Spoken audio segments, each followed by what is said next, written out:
Hello friends, welcome to my channel Sign UPPSC.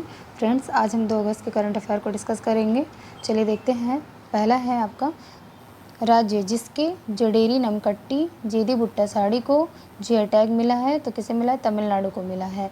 देख लेते हैं कि आपका जडेरी नमकट्टी जो है ये क्या है? सिलिकेट के खनिज से निर्मित है, मिट्टी है और ये जो बर्तन बनाने में यूज़ होता है, ठीक है। और जेदी भुट्टा साड़ी जो है ये हथकरघा निर्मित साड़ी है, ठीक है। आगे देख लेते हैं आपका जीआई टैग के बारे में। जीआई टैग इसका फुल फॉर्म है जियोग्राफिकल इंडिकेशन। जीआई टैग जो है किसके द्वारा दिया जाता है? तो वाणिज्य और उद्योग मंत्रालय द्वारा दिया जाता है। ये किस एक्ट के तहत दिया जाता है? तो आपका 1999 का अधिनियम है और ये 10 वर्ष के लिए दिया जाता है।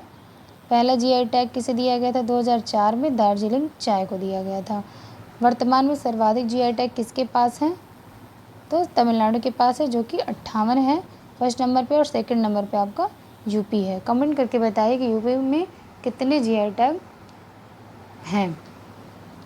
चलिए आगे देखते हैं।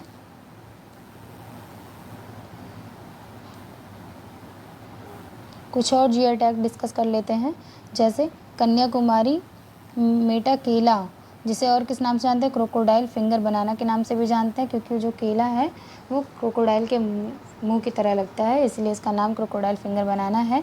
तो ये तमिलनाडु का ये भी है। बस होली पेंटिंग कहाँ की है? तो ये आपकी जम्मू और कश्मीर की बस होली पेंटिंग है। रामनगर का आपका क्या है? बैंगन है, जो कि यूपी का है। और नागरी दोबारा चावल जो है वो छत्तीसगढ़ का है, जिसे जीआई टैग प्राप्त है। और सुंदरजा आम है वो एमपी मध्य प्रदेश रीवा का है। और इशाद आम जो है वो कर्नाटक का है, जहाँ जिसे आपका जीआई टैग प्राप्त है। चलिए नेक्स्ट देखते हैं। नेक्स्ट है देश के पहले हाइड्रोजन ईंधन उद्योग की स्थापना कहाँ पे होगी? तो ये झारखंड में होगी, ठीक है, जमशेदपुर में। वहाँ के सीएम कौन है? तो आपके हेमंत सोरेन है। नेक्स्ट पॉइंट है आरबीआई के डिजिटल भुगतान इंडेक्स के अनुसार वित्त वर्ष 2022-23 में डिजिटल भुगतान में कितने प्रतिशत की वृद्धि हुई है? कितने प्रतिशत की वृद्धि हुई है? तो 13.24% की वृद्धि हुई है। और इसमें सर्वाधिक योगदान किसका रहा? यूपीआई का रहा, यूनिफाइड पेमेंट इंटरफेस। जो आपका डिजिटल भुगतान इंडेक्स है आरबीआई द्वारा जो जारी किया जाता है, इसका जो है आधार वर्ष क्या है? 2018 है। ये इंपॉर्टेंट है, आधार वर्ष पूछे जाते हैं। और स्टार्ट कब से हुआ था ये इंडेक्स जारी होना? तो 1 जनवरी 2021 से। चलिए कुछ और पॉइंट देख लेते हैं इंडेक्सेस के बारे में। विश्व खुशहाली सूचकांक में भारत का स्थान है 126वां। विश्व शांति सूचकांक में भारत का स्थान है 126वां। लॉजिस्टिक परफॉर्मेंस इंडेक्स में भारत का स्थान है 38वां। जारी कौन करता है? तो वर्ल्ड बैंक जारी करता है। ग्लोबल जेंडर गैप इंडेक्स में भारत का स्थान है 127वां। किसके द्वारा जारी होता है? तो वर्ल्ड इकोनॉमिक फोरम द्वारा जारी किया जाता है, वेरी इंपॉर्टेंट है। World press freedom India index में भारत का स्थान 161वां है। कौन जारी करता है? तो रिपोर्टर्स विदाउट बॉर्डर द्वारा जारी किया जाता है। चलिए नेक्स्ट देखते हैं। नेक्स्ट पॉइंट है किस राज्य सरकार ने प्राण वायु देवता पेंशन योजना प्रारंभ की है? किसने किया है? तो ये हरियाणा सरकार ने किया है। इस पेंशन योजना के तहत क्या है कि हरियाणा सरकार ने बोला है कि वहाँ पे जितने पेड़ ऐसे हैं जिनकी आयु जो है 75 वर्ष पूरी हो चुकी है, उन्हें 2500 रुपये वार्षिक दिया जाएगा, ठीक है, पेंशन के तौर पर, यानी कि उनके जो पेड़ के मालिक हैं उनको दिया जाएगा। नेक्स्ट पॉइंट है राष्ट्रीय मूल्यांकन और प्रत्यायन परिषद यानी NACK NAC के निदेशक पद पर किसे नियुक्त किया गया है? किसे नियुक्त किया गया है? तो आपके कौन है? गणेशन कन्ना बिरन, ठीक है।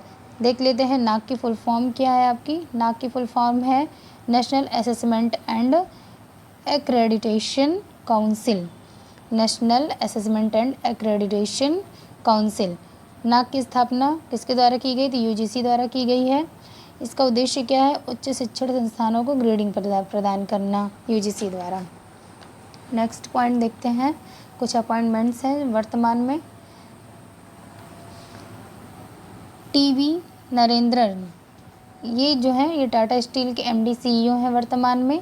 प्रवीण सूद जो है वो CBI के निदेशक हैं। BVR सुब्रमण्यम कौन है? ये नीति आयोग के CEO हैं। और जगदीश कुमार कौन है? UGC के हेड हैं। नेक्स्ट पॉइंट देखते हैं। हाल ही में भारतीय महिला हॉकी टीम ने किस देश में आयोजित टॉर्नेओ डेल सेंटेनारियो 2023 का खिताब जीता है? तो ये आयोजित कहाँ हुआ था? स्पेन के बार्सिलोना में आयोजित हुआ था। जीता कौन है? तो भारतीय महिला हॉकी टीम ने जीता। और उपविजेता कौन रहा है? तो स्पेन रहा है। हॉकी वर्ल्ड कप 2023 जो है, इसमें विजेता कौन रहा था? तो आपका जर्मनी विजेता रहा था। आयोजित कहाँ हुआ था? तो उड़ीसा के बिरसा मुंडा स्टेडियम में इसका आयोजन हुआ था। नेक्स्ट देखते हैं, हिमाचल प्रदेश के राज्य पक्षी वेस्टर्न ट्रैगोपैन की आयुसीन स्थिति क्या है? तो ये क्या है? वल्नरेबल का मतलब क्या होता है? शुभेद्य। ठीक है, वल्नरेबल का मतलब होता है शुभेद्य, जिसे आसानी से नुकसान पहुंचाया जा सके, भेदा जा सके।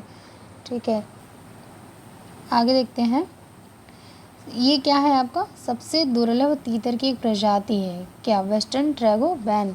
ठीक है, ये आपके इंडिया में कहाँ कहाँ पाई जाती है? जम्मू कश्मीर, हिमाचल प्रदेश और उत्तराखंड में पाई जाती है। चलिए नेक्स्ट पॉइंट देखते हैं।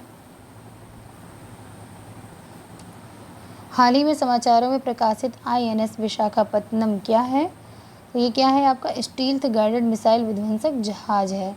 ये क्या किया गया था? 21 नवंबर 2021 में नौसेना को कमीशन किया गया था। ठीक है, नेक्स्ट पॉइंट देखते हैं, प्रफुल्ल चंद्र रॉय यानी PC रॉय, वेरी इंपॉर्टेंट है। चलिए देखते हैं इनके बारे में। इनका जन्म कब हुआ था? 2 अगस्त 1861 को बांग्लादेश में हुआ था।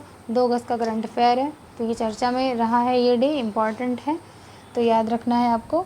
तो जन्म हुआ था 2 अगस्त 1861 को बांग्लादेश में। ये भारत में फार्मास्यूटिकल्स के जनक कहे जाते हैं। ब्रह्म समाज के सक्रिय सदस्य रहे हैं। और इनकी ऑटोबायोग्राफी क्या है? Life and experience of A Bengali chemist. Next point देखते हैं, किसने नेशनल डिजिटल नागरिक फोरम लॉन्च किया है? किसने किया है? तो confederation of all India traders CAIT ने लॉन्च किया है। ये क्या है आपका? Confederation of all India traders CAIT क्या है? एक ऑनलाइन प्लेटफॉर्म है जो कि क्या करेगा? डिजिटल व्यापार अर्थव्यवस्था को बढ़ावा देगा। नेक्स्ट पॉइंट है, गोवर्धन पोर्टल किस मंत्रालय की पहल है? तो गोवर्धन पोर्टल जो वो जल शक्ति मंत्रालय की पहल है। गोवर्धन का फुल फॉर्म देख लेते हैं, क्या होता है? Galvanising organic bio agro resources धन। ठीक है, गोवर्धन का जो फुल फॉर्म होता है वो क्या होता है? Galvanising organic bio agro resources धन। ये चर्चा में क्यों रहा हाल ही में? क्योंकि वर्तमान में आंकड़े जारी हुए, तो उसमें क्या बताया गया है कि वर्तमान में 1200 बायोगैस संयंत्र जो है वो पोर्टल पर पंजीकृत हो चुके हैं अभी तक। नेक्स्ट पॉइंट देखते हैं,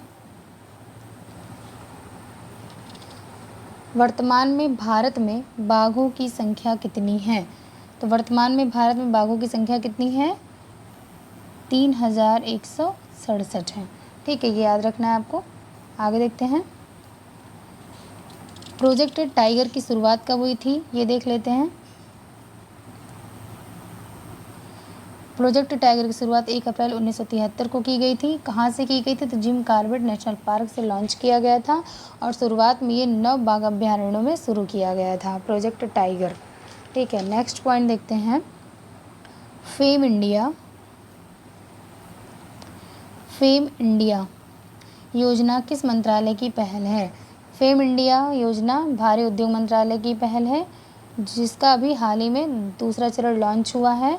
फेम का फुल फॉर्म देख लेते हैं। फेम का फुल फॉर्म है foster adaptation and manufacturing of electrical vehicle. Fame का फुल फॉर्म है foster adaption and manufacturing of electrical vehicle. इसका उद्देश्य क्या है? उद्देश्य है इसका 7090 इलेक्ट्रॉनिक बस, 5 lakh electronic 3 wheeler, 55,000 electronic 4 wheeler यात्री कारों और 10 लाख इलेक्ट्रॉनिक 2 व्हीलर वाहनों का समर्थन करना है। तो आई होप फ्रेंड्स आपको क्लास अच्छी लगी होगी। अगर आपको क्लास अच्छी लगी हो तो please do like share and subscribe my channel. मिलते हैं नेक्स्ट वीडियो में। Thank you.